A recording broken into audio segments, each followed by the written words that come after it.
Beberapa hari ini, kasus BTS tahun 2017 yang dilaporkan manipulasi chart kembali naik. Isu tersebut bahkan lebih heboh dibandingkan konflik manajemen HYBE, ex-Min Hee-jin, CEO Adore. Munculnya kasus tersebut ke permukaan kembali membuat dua fandom war lagi, yakni EXO-L versus ARMY. Pasalnya, ARMY menuduh bahwa orang yang membuat laporan itu adalah salah satu dari EXO-L.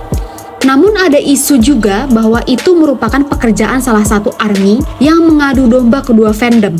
Meski demikian, apapun yang diperdebatkan kedua fandom tersebut, faktanya kasus manipulasi chart yang dilakukan HYBE dan Big Hit ini telah naik ke pengadilan pada tahun 2017.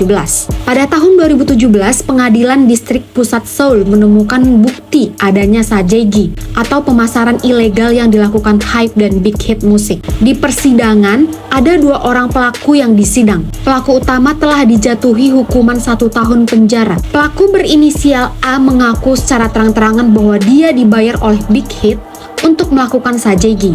Sebelumnya, A juga sempat memeras Big Hit sebesar 57 juta won atau senilai 671 juta rupiah sebagai uang tutup mulut. A menegaskan dia akan mengungkap semuanya jika Big Hit tidak mengirimkan uang senilai 57 juta won itu kepadanya. Big Hit akhirnya mengirimkan uang tersebut sesuai dengan jumlah yang diminta A. Dalam persidangan, terbukti bahwa A memeras Big Hit. Media Kyunghang juga membuat laporan saat itu bahwa pengadilan memvalidasi tuduhan pemasaran ilegal yang dilakukan Big Hit Musik dan HYBE. Hasil sidang itu memicu perdebatan tentang integritas praktik pemasaran di industri musik, secara khusus musik K-pop. Lalu pada 2 Mei 2024, Kementerian Kebudayaan, Olahraga dan Pariwisata mengonfirmasi bahwa telah menerima keluhan tentang manipulasi chart yang dilakukan BTS. Kementerian Kebudayaan, Olahraga dan Pariwisata mengaku akan menyelidiki kasus tersebut. Memang benar kami telah menerima keluhan mengenai manipulasi chart musik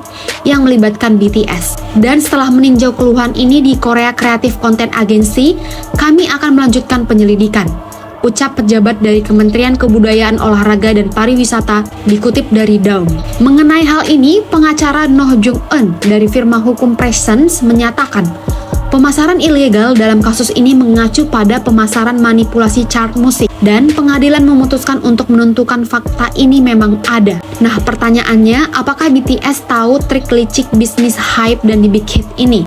Pasalnya, beberapa kali diketahui bahwa BTS dibohongi oleh HYBE dan Big Hit, terutama masalah wamil yang tak akan dilupakan oleh kalangan fans hingga saat ini. HYBE pernah menggelar konferensi pers dadakan yang saat itu BTS dipaksa menjawab tentang wamil mereka. Padahal awalnya tidak ada diskusi tentang pertanyaan atau pernyataan tersebut secara publik. Hasilnya, Jin yang merupakan anggota tertua dalam grup BTS menjadi sasaran empuk netizen karena pernyataannya dinilai menghindari wamil. Saat itu Jin mengaku menyerahkan sepenuhnya kepada perusahaan mengenai wajib militernya. Tidak hanya itu, Jungkook pun pernah menjadi korban di mana HYBE memaksanya untuk meniru G-Dragon Big Bang. Komentar-komentar jahat yang dilemparkan ke BTS juga tak pernah cepat untuk ditanggapi atau disanggah. Berbeda ketika Min Hee-jin menyerang HYBE. HYBE langsung merilis pernyataan sanggahan dan bahkan sempat meminta maaf kepada investor karena membuat kegaduhan. Pertanyaan besar saat ini adalah jika BTS memang memanipulasi chart musik, apakah mereka tahu hal tersebut?